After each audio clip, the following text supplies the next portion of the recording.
The island of Hawaii was built by 5 huge volcanoes, the highest of which towers almost 30,000 feet above the ocean floor. Here is the story of how the island was formed.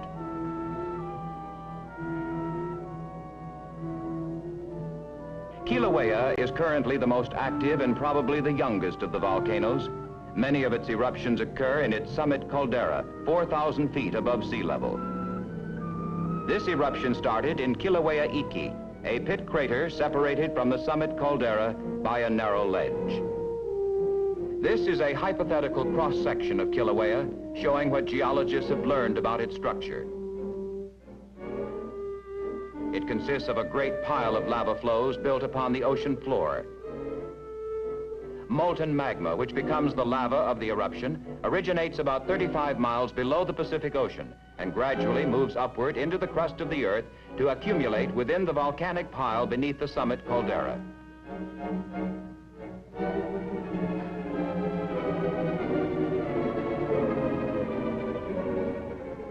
In this greatly exaggerated sketch, we see how the pressure of this newly introduced magma inflates the summit area preceding the eruption.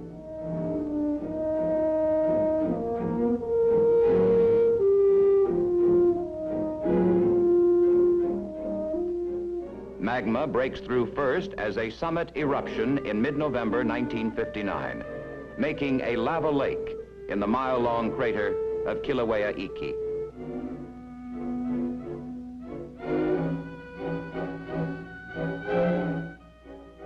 After this early phase of eruption stops in mid-December, more magma moves laterally along a rift zone, presumably connecting with underground pockets of molten material left from previous eruptions. It finally breaks through the surface as a flank eruption at Kapoho in mid-January. Some of these flows reach the ocean. This great drain of magma from beneath the summit area allows the volcano to deflate. And by mid-February, the ground surface subsides as much as 5 feet. The fountaining of lava ceases, and the eruptive cycle is over. For some time prior to the eruption, a seismograph nearby registered numerous small earthquakes. Then at 8:08 in the evening of November 14th, the earthquake ceased abruptly as the summit eruption started from a half-mile-long line of fissures halfway up the south wall of the 650-foot deep crater Kilauea Iki. Within an hour after the outbreak, cameras were set up about a mile away to obtain these photographs of lava fountains spurting to heights of 50 feet. They feed a number of braided lava streams that pour down more than 300 feet to the bottom of the crater, where they coalesce and begin to spread across the floor. The flat 37-acre floor of the crater, formed by lava extruded in 1868, is rapidly covered by the new lava. Sparkles of light dancing over the lava are burning trees carried along by the flows. As they move across the floor, they break through their own cooler margins, forming lobes. During the next 2 hours, the fountains increased to 100 feet high along the entire half-mile line of fissures in the crater wall. These lavas contain less than 50% silica and cool to form what are called tholeite basalts. The hottest lava is bright yellow-orange. As its surface cools, it becomes dark red, although it's still very hot inside. By 10:30 p.m., fountain declines at the outermost vents, but they continue to glow, and many emit gases that burn with pale yellow-blue flames. Large bubbles of rising gas in the vents cause vigorous splashing of the lava over the edges. Before sunrise, the main fountain is 100 feet high and looms above trees that have been stripped by heavy masses of lava spatter falling through them.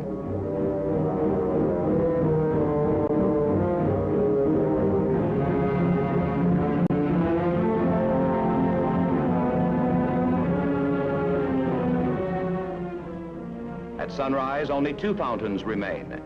Lava from them flows down the narrow trough in the west end of the crater, cascades over a steep bank, and on into the deeper part of the crater to the left.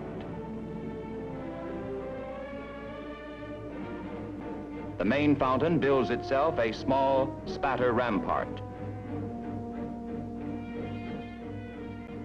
Still later in the morning, the lava lake has spread to the forested slopes. During the extrusion of lava, seismographs in the vicinity record an unusual type of motion of the ground called harmonic tremor. Scientists of the Geological Survey's Hawaiian Volcano Observatory prepare to collect gas and lava samples at the base of the fountain, now only 200 feet away. Sulfur dioxide fumes and intense heat radiation make such sampling difficult, but these samples aid in interpreting the origin of the magma and the mechanism of the eruption. They may help also in understanding the origin of the atmosphere in the oceans, as vast quantities of such gases have been given off by countless volcanoes over the long span of geologic time. Lava rivers flow down the steep slope, with one on the right flowing along the former Kilauea Iki trail.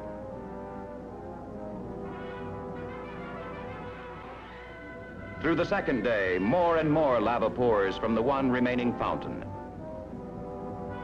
Sudden fluctuations in the output often cause the entire cascade leading into the deep part of the crater to be awash with lava as it flows down the slope and under the crust in the ever-deepening lake.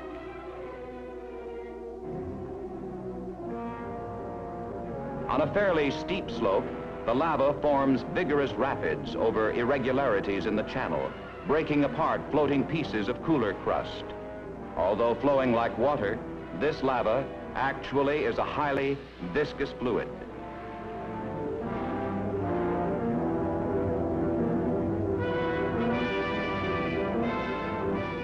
Here, the lava plunges over a steep cliff, forming a lava falls. On a smooth slope, the lava river appears as a bright, incandescent ribbon flowing at speeds up to 20 miles an hour. The flow is fastest in narrow channels. Where the channel widens, pooling of lava occurs. The river of lava winds down the valley through natural levees of its own making. It splits and recombines around barriers, much like water in braided river courses. As the stream pours into the rising lava lake, it flows under the chilled but still flexible crust, floating it upwards. The fountain continued through the night, sometimes suddenly showering new portions of the crater slopes. Through the first 6 days of activity, the fountain has continued to grow to more than 10 times the height of Niagara Falls. It forms very strong air currents and more pumice and cinder, which the prevailing trade winds blow to the lee of the vent, building up a large pumice and cinder cone on the crater rim.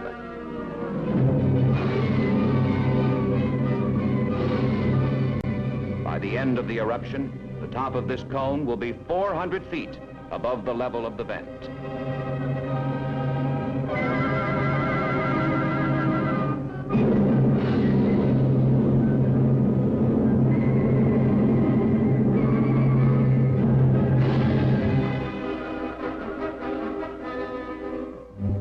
Viewed from the southwest during a temporary lull, the cone obscures the eruption, and only fume clouds can be seen in the background.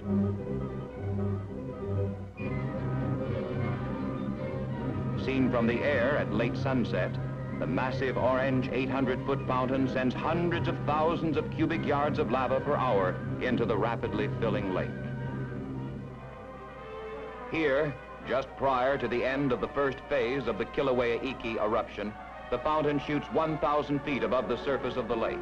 Although this appears to be an exceedingly violent eruption, geologists actually consider Kilauea to be one of the least violent active volcanoes on Earth, and hence most suitable for close study. Obstructions in the vent may suddenly divert the jet, causing devastation of large areas surrounding it.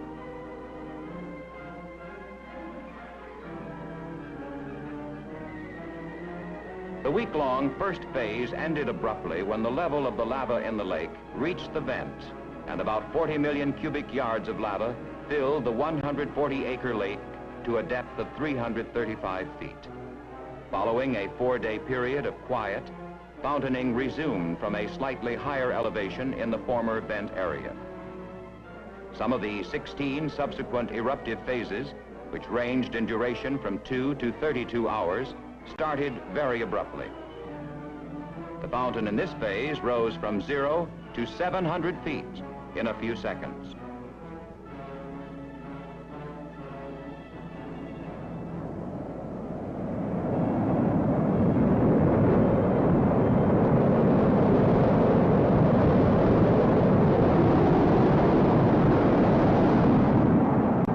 An eruption brings many visitors to the park where they view nature's spectacle from a safe distance. This is necessary as changes in the direction of the jet take place suddenly.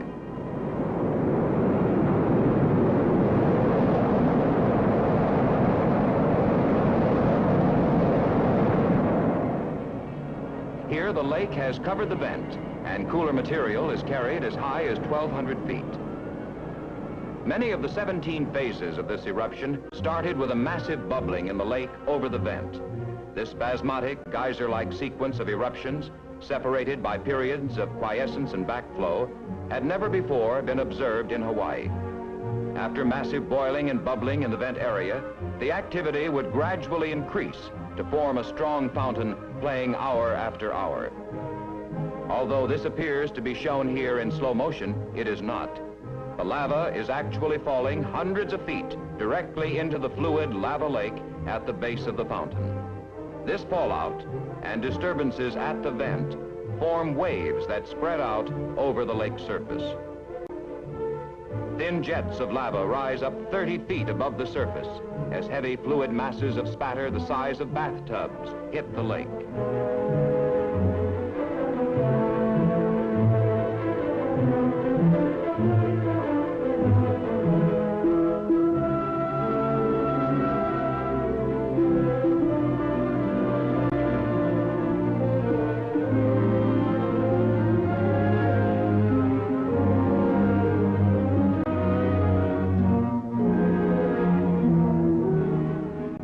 In the distance, the larger waves wash up on the crater wall, much like the ocean surf on a beach.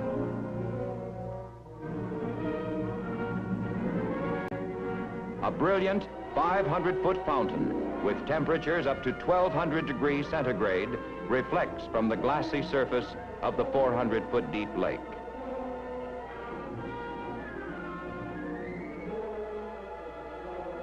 The fountaining action is caused by the effervescence of dissolved gases in the lava, released when it approaches the surface.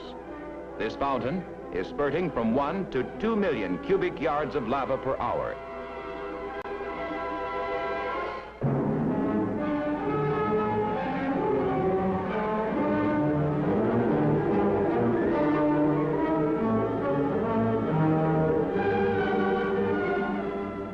Changes in the vent shape and in the violent release of gas cause variations from the almost explosive spraying of lava seen here to jet-like fountaining as high as 1,900 feet during later phases of the eruption, the highest fountaining ever recorded in Hawaii. The solid crust of the lava lake continually breaks and huge rafts plunge beneath the molten lake. This continuous foundering and reforming of the crust occurs during both the filling and the draining of the lake. At night, the phenomenon shows well the rapid cooling of the exposed lava surface.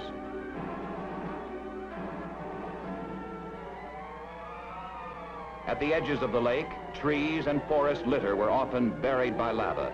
For some time, individual tree trunks give off superheated organic gases that burst into bright yellow flames as they explode from the surface of the lake.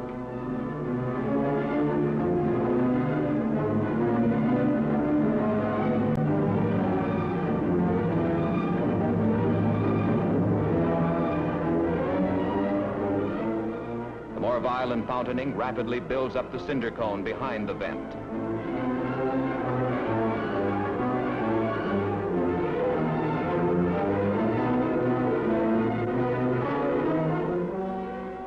From 2 miles away at the Hawaiian Volcano Observatory, a large steam and fume cloud is seen forming from the fountain. All of of the eruptive phases ended abruptly, with the lake level above the vent.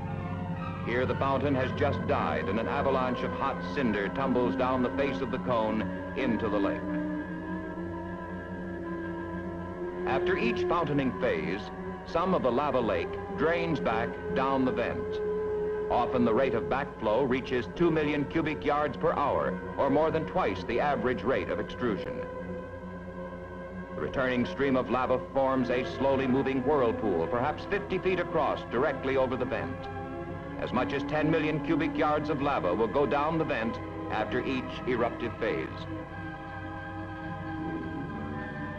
At night, this backflow of lava into the vent is particularly spectacular, plunging into the gaping maw of the vent, carrying with it great rafts of blackened crust.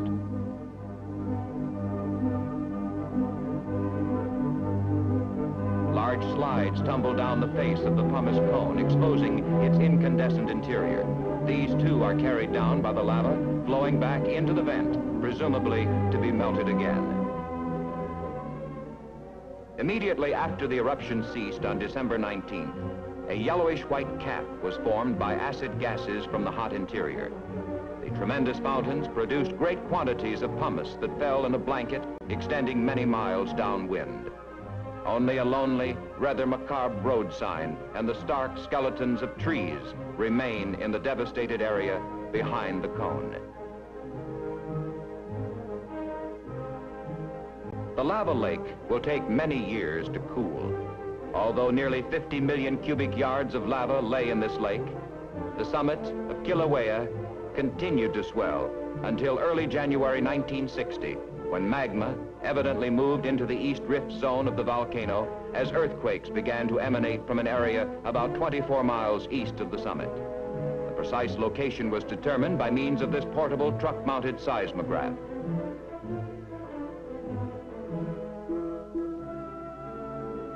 Unlike Kilauea Iki, this is a populated area with farming villages and fairly intensive cultivation.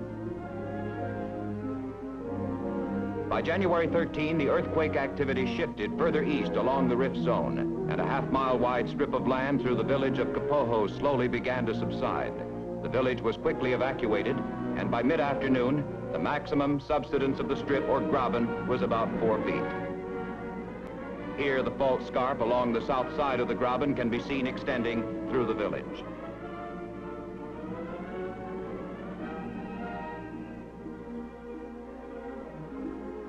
At 7:30 in the evening, the flank eruption started. Through the center of the subsided block of ground, a series of lava fountains form a spectacular curtain of fire 3,500 feet long. Lava fountains up to 100 feet high play along the entire rift for almost 4 hours in an area about 60 feet above sea level and only 2 miles from the ocean.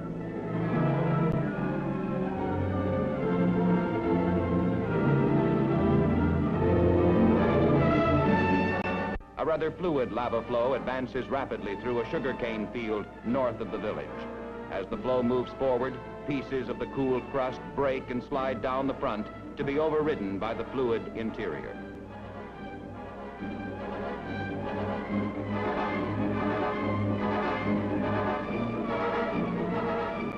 The outermost vents die out as the molten lava congeals in the feeding cracks beneath to form basaltic dikes. The next morning, we see Geological Survey scientists making measurements of the lava fountains. The temperatures, measured at night with an optical pyrometer, were generally lower than those measured during the summit eruption. During the night, and on the morning of the second day, brackish groundwater gained access to the underground lava conduits, and great convoluting clouds of dirty ash-laden steam blast from the vent. Vents erupting lava are side by side with roaring jets of steam, and some vents alternate between blasting out pure white steam and molten lava. Downwind, the land is being covered with a layer of salty ash.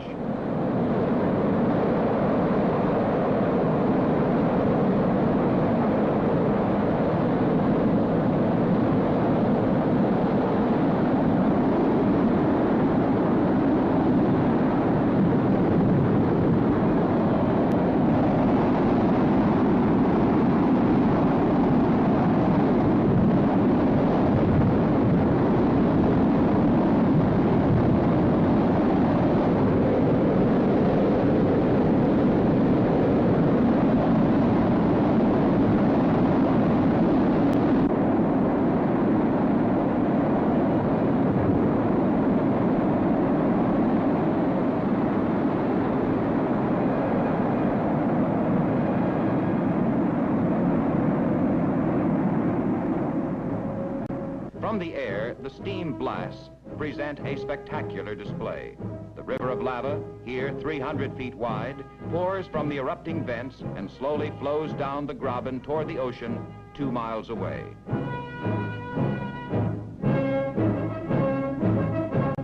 Two days later, the flow reaches the sea, and a large steam cloud marks its entry into the water. 2,500 acres of land, including all you see here, some of it fertile and highly cultivated with papaya, sugarcane, coffee, and orchids, will eventually be buried under lava from this eruption.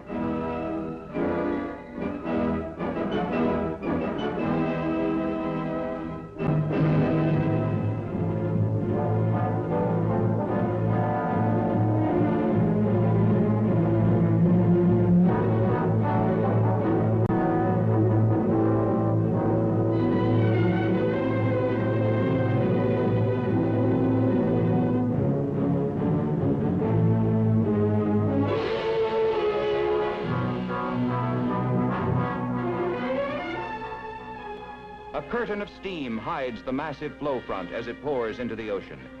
Jets of black sand formed by the rapid disintegration of the hot lava in the cold water spew out of the steaming veil.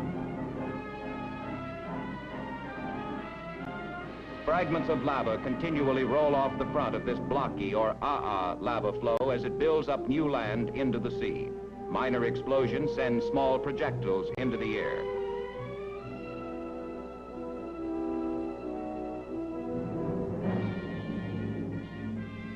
After 1 week of eruption, the Graben was filled with lava and flows began to spread laterally over the flat countryside.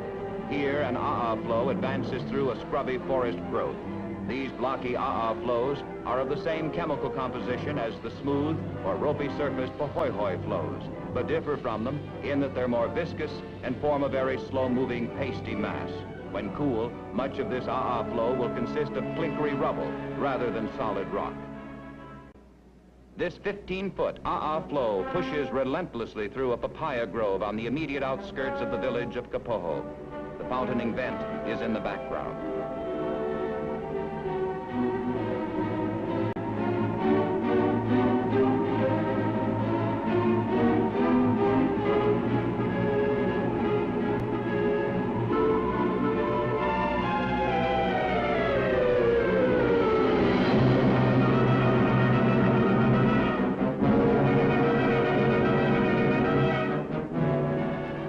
Near the vent, falling cinder and pumice have completely stripped the leaves from the papaya trees.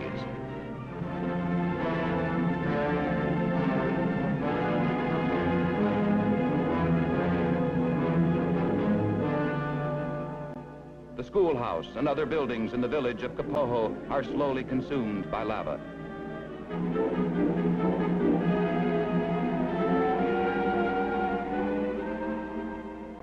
The main lava river occasionally breaks through its natural levees. At dawn, a string of vents form orange fountains against a gray sky. During this eruption, there was deflation or subsidence at the summit of Kilauea, 30 miles to the west, about equal to the total volume of the lava extruded, indicating a close underground connection between the summit and flank. Other parts of the string eventually die, leaving only a single vent, feeding 7 million cubic yards of lava per day to the advancing flow fronts.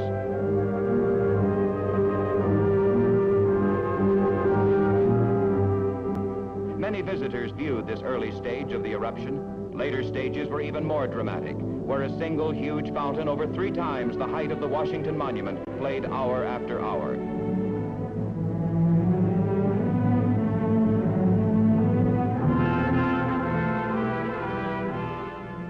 From the air, the fountaining, up to 1,700 feet high, presents a spectacular sight indeed. Flank eruptions are generally of larger volume than summit eruptions. This one yielded 160 million cubic yards of lava and built up a massive cinder and pumice cone.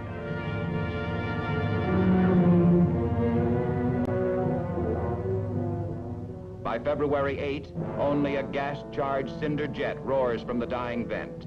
And by February 18th, the eruption was over. Where formerly there were farms, now all is a barren waste, covered with tens or hundreds of feet of lava flows and volcanic debris. Some 500 acres of new land was made by the flows, added to Hawaii, where formerly there was only ocean.